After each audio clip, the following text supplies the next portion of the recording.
helping hand. South Carolina also receiving federal aid from FEMA to help with the rescues and cleanup efforts. President Obama says all federal resources that are needed should be directed to the states affected by Hurricane Matthew. And we have had crews all along the coast, and we have tonight as well, following the hurricane and now the cleanup efforts that are underway. Right now, live in Murrells Inlet is Fox Carolina's Diana Watson, and she's been down there looking at the damage. And we know during the 4 you showed us that pier, but there's just a lot more damage down there in that area, Diana.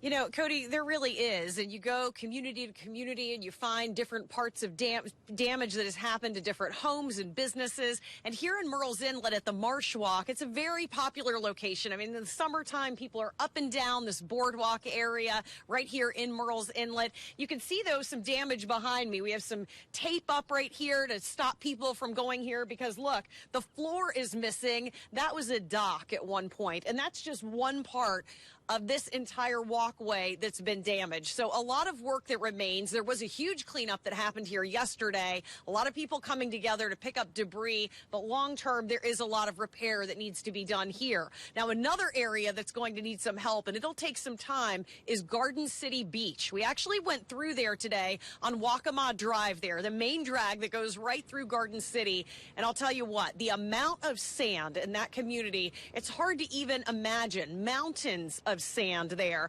It went over the roadway. They had work crews out there all day today. They were busy kind of putting this up into big piles, but all of that sand came off the ocean and into the streets there. We also saw damage to a lot of the homes and businesses, condos right there along the beach.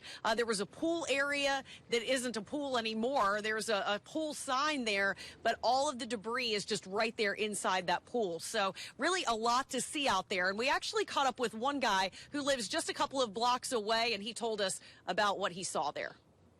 Yeah, all day. I mean, they've actually had this road completely cut off all day today. So, I mean, compared to when I first came down here the morning after, I mean, it looked like a dirt bike track through here. I mean, it was crazy.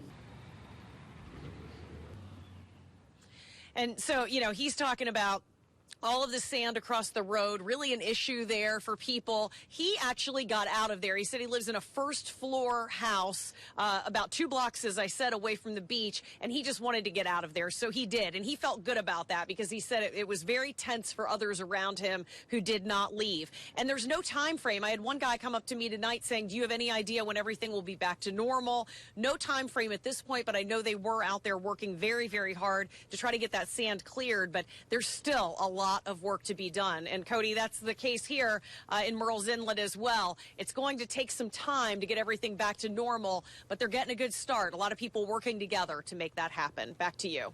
Dinah, thanks. And as you mentioned, Myrtle Beach wasn't the only town hit hard. This is a look in Beaufort.